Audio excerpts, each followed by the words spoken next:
Now get your ass up here or you will regret it. There'll be nothing more than a discussion with you now. But if there is any delay past that minute, then I'll do with you what I want to do with you. What I must do to you.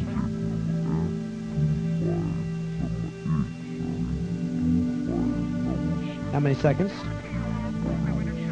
30 seconds.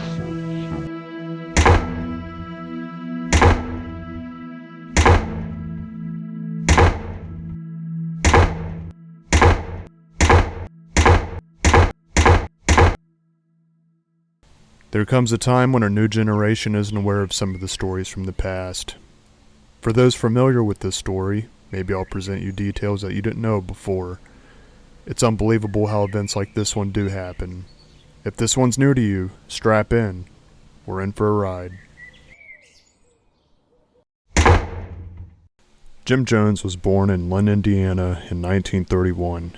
In his youth, he was neglected by his family and often cared for by his neighbors. They grew up in poverty. His dad had deteriorating health, and his mother showed no signs of being interested in working or being a mother. Jones grew up in a shack in Lynn, Indiana, provided by extended family as a result of hard times in the Great Depression, also on the condition that his mother find a job. Get your ass up here or you will regret it. A young Jim Jones would be enamored by Adolf Hitler during the outbreak of World War II, idolizing the propaganda of unity. Jim would later go on to be influenced by Marxist and Lenin. Jim grew up without participating parents in school functions, and a lack of love and attention. Jim would attend a summer religious convention, attending 4 times a week, a place where he felt accepted.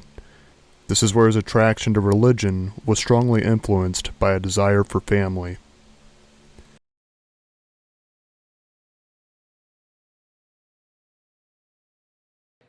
That the gifts of the Holy Spirit might function, or what the secularists might speak of as the paranormal, let us believe. Let us believe. Sister Ingram, you're concerned about the losing of your sight. You're not able to see me clearly. Things just blur to you. You have to stumble around lately through crowds and are not able to see even people's faces close up to you clearly. That's true. You've told me nothing about your condition. Is that No, correct? I haven't. Give that little sweetheart a little bit of love. Thank you, baby.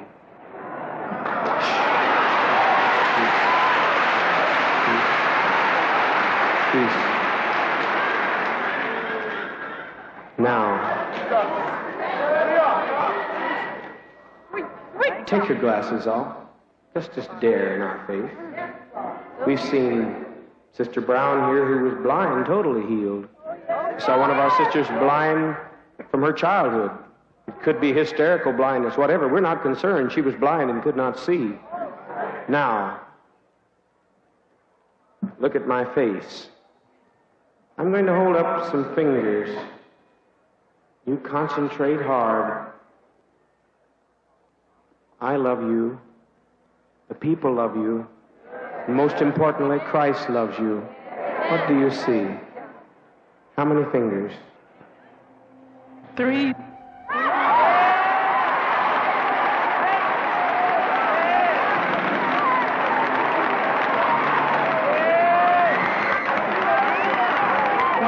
One finger.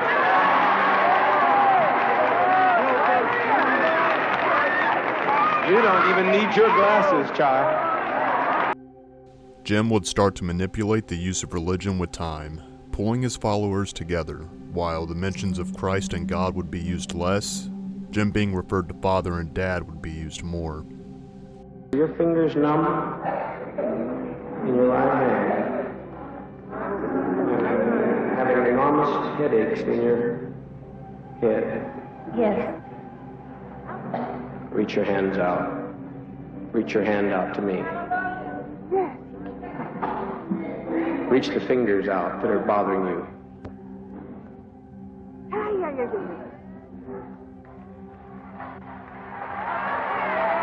Now, is the pain gone?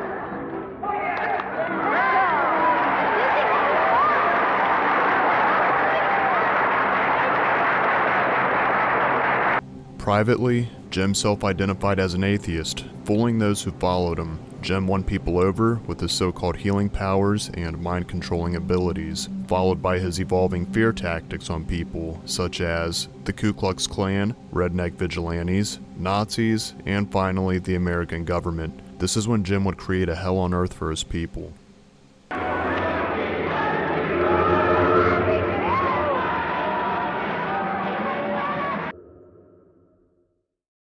Jim opened his temple in Guyana, ironically in 1974, just a few years after bad press had begun. Jim was investigated by the Indiana State Psychology Board for his healing practices in 1972. A doctor in the investigation called his healing nothing but quackery. Jim shut down his Indiana temple, stating its distance was too far from California, and they downplayed his healing abilities. However, the news would travel back to California, and stories ran by the San Francisco Examiner began finding out more information and exposing him.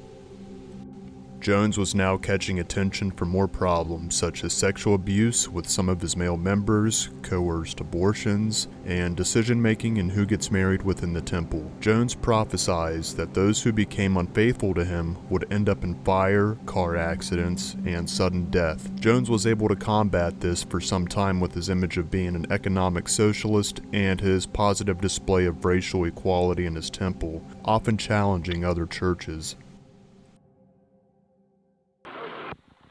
Here in the Promised Land is working on the bulldozer. Right now I am cleaning up parts of the road that have been messed up by the rain. Darren, how do you like it here in the Promised Land? Fine, it's better than Ukiah. Can't hear you.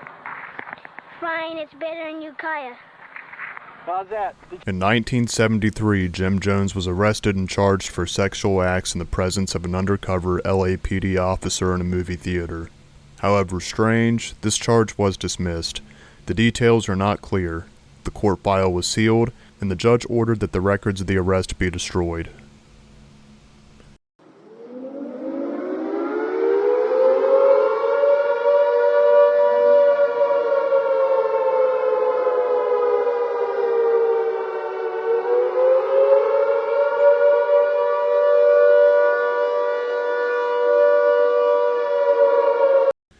The White Knights have a few different definitions under the Jonestown Massacre. However, the most common referred is the White Night that occurred when Jim Jones would alarm everyone at night to come to the pavilion together to listen to him rant about politics and his beliefs. Oftentimes, Jim would make members take the microphone and pledge their willingness to die that night, if the night was necessary. White Nights were drills that forced people to stay awake and listen to Jim. At this point, people could not leave Jonestown. As one member said, he realized when the guards surrounding the pavilion with their rifles weren't facing out to protect from threats, they were facing inwards to keep people inside. Jim Jones performed a White Night where everyone drank Flavor-Aid. He had told them afterwards that it was poisoned, and shortly after told them that it wasn't poisoned, but only did this to test their loyalty to him. Climbing to the top of the Jonestown tragedy is when everyone inside would have no way out, and those who told others that they were considering leaving would be told on and beaten into submission. Family members back in the U.S. were concerned their relatives were being held captive, as eerie as it was that nobody left the Promised Land for visits and always wrote that they were having the best time.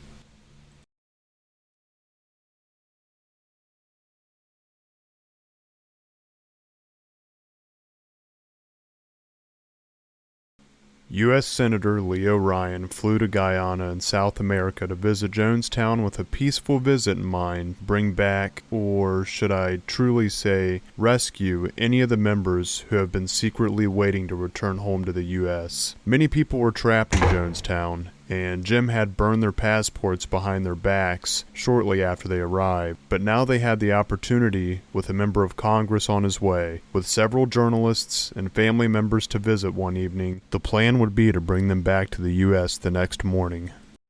Senator Leo Ryan, the journalists, and family members arrive. On November 17th, a truck of armed guards from Jonestown pick up Leo from the airstrip to drive him about 6 miles to the Jonestown compound. They advise the journalists to remain at the airstrip until later in the evening. That night, Leo got feelers from the people in the pavilion. One member of the cult mistaken a journalist for Leo and slipped him a note pleading to leave with a list of names of other members who also wanted to leave the next morning. Jim had rehearsed and interviewed his cult members earlier that day to prepare them and condition their answers. However, this would not be enough to stop a large group of people from wanting to leave.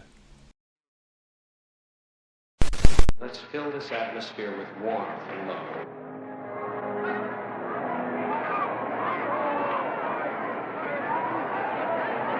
The next morning, on November 18, 1978, Senator Leo Ryan had rounded up a large group of members who were ready to come back to the United States. In a fit of rage, Jim Jones had planned and ordered one of his members to get Leo by the neck and slit his throat with a large knife. This attack was attempted during a family dispute of a few members arguing over others leaving and resulted in the attacker going for Leo. However, this was a miss of the neck as Leo's companions helped ward the attack. Leo would walk away bleeding from the chest area from the knife attack. From there, Leo and the crew headed back to the airstrip. As they began the 6-mile drive to the airstrip, Jones ordered another attack, but this time with guns. When Leo and the refugees arrived, they knew there would be a delay, as there wasn't enough room for everyone on the original plane, so a second plane was called in for more passengers. Tragically, shortly after the arrival at the airstrip, Jim's armed guards would arrive to see people boarding the airplane and start firing at everyone. Leo Ryan, a few journalists, and many family members were murdered in moments' time.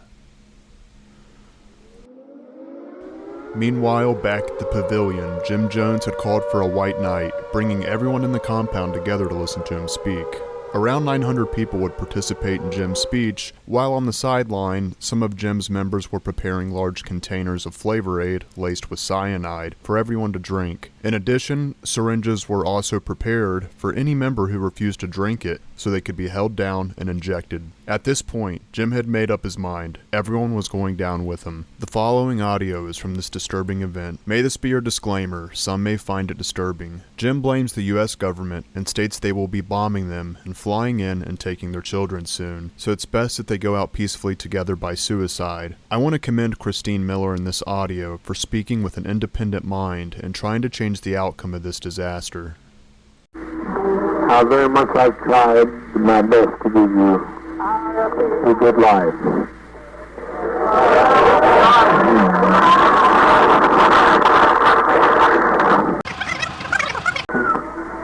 Is it too late for Russia? Here's why it's too late for Russia. They killed. They started to kill. That's why it makes it too late for Russia. Otherwise, I'd said, Russia, you bet your life. But it's too late. I can't control these people. They're out there. They're gone with the guns. And it's too late.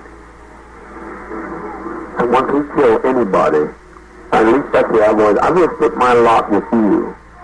If one of my people do something, it's me. And I say, I don't have to take the blame for this. But I don't live that way. They said, deliver up Jar, who tried to get the man back here. Jar, whose mother has been lying on him and trying to break up his family. And they've all agreed to kill us by any means necessary. You think I'm going to deliver them, Jar? Not on your life. No. As long as his life is hope. That's my faith. Well, someday everybody dies. Someplace that hope runs out because everybody dies. I think we all have a right to our own destiny as individuals. Right. And I think I have a right to choose mine, and everybody else has a right to choose theirs. I'm not taking it from you. I'm not taking it from you. Christine, you're only standing here because he was here in the first place. So I don't know what you're talking about, having an individual life. Your life has been extended to the day that you're standing there because of him.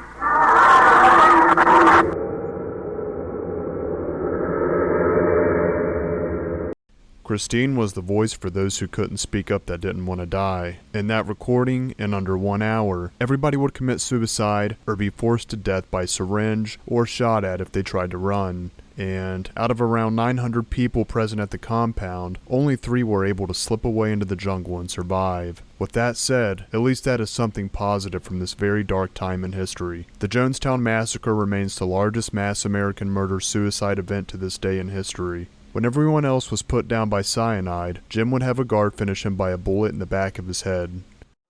Please give this video a like if you enjoyed it. Consider subscribing if you'd like to see more videos. I upload consistently, and to my current subscribers, I'm sorry this one took me longer than a week to get out there. This one took some time with editing and time to put together, but I hope if you're familiar with Jonestown, there's something new you learned from this video, or if you've never heard much of it, I hope that you found some of these details informative. There is so much to this story. The death tape is out there to download. I chose not to play it in full, just to avoid troubles with YouTube. Although there is a video up for it, I'm choosing to play it safe. It's pretty dark. I'm sure you can imagine with what little I shared. Christine and the rest did not survive. Eventually, Christine gave up her fight by accepting her fate and thanking Jim for his service when it was time. A few people at the airstrip did survive by running into the jungle and by playing dead. What do you think of this story? Let me know in the comments. To my current subscribers, again, thank you for being patient with me. And to everyone watching out there, until next time, take care.